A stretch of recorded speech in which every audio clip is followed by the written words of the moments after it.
Canada is profoundly concerned over Chinese death sentence for citizens in drug cases. 4 Canadians have been found guilty and have been sentenced to death in China. This is the Great White North Report.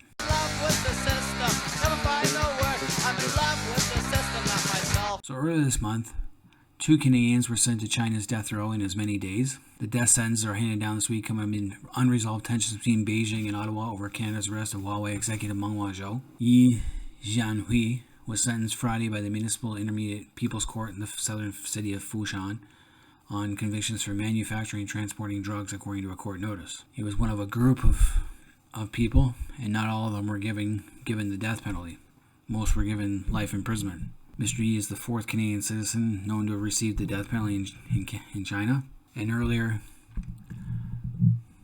the 3rd Canadian, Zhu Weihong, was found guilty of producing the drug ketamine in the city of Guangzhou. Now, according to our Foreign Affairs Minister, François-Philippe, Ottawa is profoundly concerned about a Canadian citizen who's been sentenced to death on drug charges in China. We oppose the death penalty at every step of the way. We have said it time and time again to the Chinese government and will continue to do that. That's the problem, it's just talk. Every time we yap, the CCP is not going to listen to us. And we got to stop yapping and start doing something about this. I'm not a big fan of drug dealers myself, and they should definitely be put in prison. Trudeau accuses China of arbitrarily applying death sentence in Canadian case. This is the case of Robert Schellenberg, who was already in jail on drug-related charges and was given a 15-year sentence. He appealed that sentence, and then in January 2019, CCP ramrodded his case and they gave him a death sentence instead, and is likely to escalate tensions between the two. Now, the 2nd Canadian who was charged, or 4th in this case, was back in April 30th, 2019, and he was identified as Fenway. Canadian officials attended the April 30th, 2019 verdict and sentencing of Fenway, and they call on China to grant clemency. It is our extreme concern to our government that China has chosen to apply the death penalty, a cruel and inhumane punishment, said a Global Affairs spokesperson. And that was the 2nd time in less than 5 months that a Canadian had been handed the death sentence in China, and now as of 2020, we've got 4.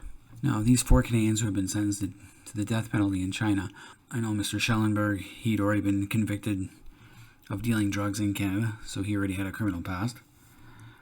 But the death sentences are probably being handed as retaliation for the arrest of the Huawei executive. And it's kind of funny because China is one of the top producers of fentanyl, so it's a double standard.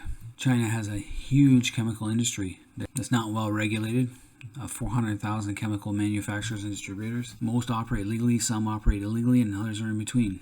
China's regulatory agencies are unable to properly monitor these companies and have time to refuse to let American agencies do so. The CCP not only fails to stop its chemical industry from exporting these dangerous chemicals, it also actively encourages the practice through tax breaks and other subsidies. A lot of these companies are run by the PLA generals. These financial incentives are intended to spur export growth in China's legitimate chemical industry, but also benefit companies exporting fentanyl analogs, and fentanyl precursors, including to Mexican cartels and U.S. drug dealers. And they raised the value-added tax rebate companies receive for exporting fentanyl from 9% to 10%. So VAT rebates are raised to spur exports. So they quietly protect this drug trade the Chinese do. But now when it suits their purpose, they crack down on it. Ironically, a lot of it comes from Wuhan. For drug traffickers interested in getting in on the fentanyl business, all roads once led to Wuhan. Kind of stopped now. The biggest customers were Mexican drug cartels, as it's cheaper and easier to produce than heroin. So this is a double standard in China. Now, what has Canada been doing about all this? Well, Canada decries death penalty after 2nd Canadian sentenced in China this week. So Canada is telling China that it strongly opposes the death penalty. We've long opposed the death penalty, and Canadian officials will continue making this clear to China, Chrystia Freeland said in response to the sentences.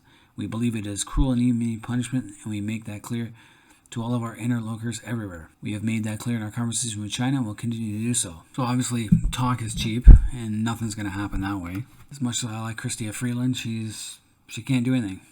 And Trudeau is definitely not going to do anything. You have to remember, the death penalty is not an uncommon punishment for large-scale drug cases.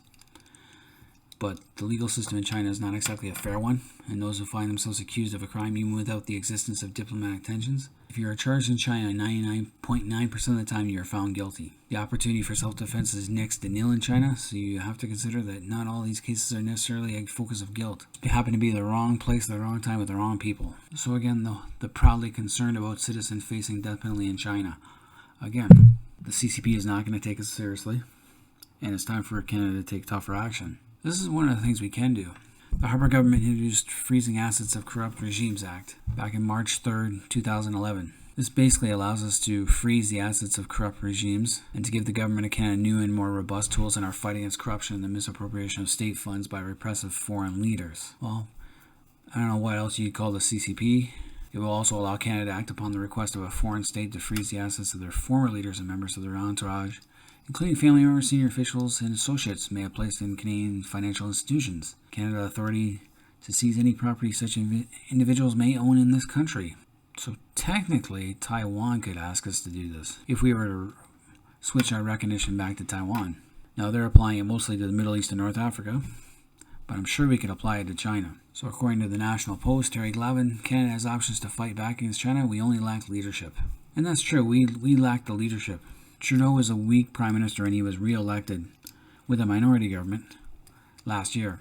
Now, we could have the Magnitsky legislation, which refers to laws providing government sanctions against foreign individuals who have committed human rights abuses and have been involved in significant corruption. Perfect example, the CCP, with Hong Kong, Falun Gong, the Uyghurs, the Mongolians of Inner Mongolia, and a whole bunch of other Christians, Muslims, blacks, you name it. The CCP has done it, as well as the corruption involved. We passed ours back in 2017. Justice for Victims of Corrupt Foreign Officials Act. Mostly we did this towards Russia, but now we could definitely to use with in regards to China. We already have sanctions against 19 Venezuelan and 3 South Sudanese officials along with 30 Russian individuals. Why not start adding some Chinese CCP members to that list? But it all comes down to leadership, and we don't have the strongest leader. Prime Minister Trudeau is just not strong enough to take action. According to him, if you kill your enemies, they win. I don't know. If we didn't kill Nazis, they would have won. Take your pick. We're in a cold war with China, whether he wants to admit it or not. It's time for him to step up to the plate. Anyway, any Canadians out there, let me know what you guys think we should do towards China, and start hitting back at these guys for everything they've done, such as the CCP virus, Kovrig and Spavor, and all sorts of other fun stuff. Until next time, this has been the Great White North Report.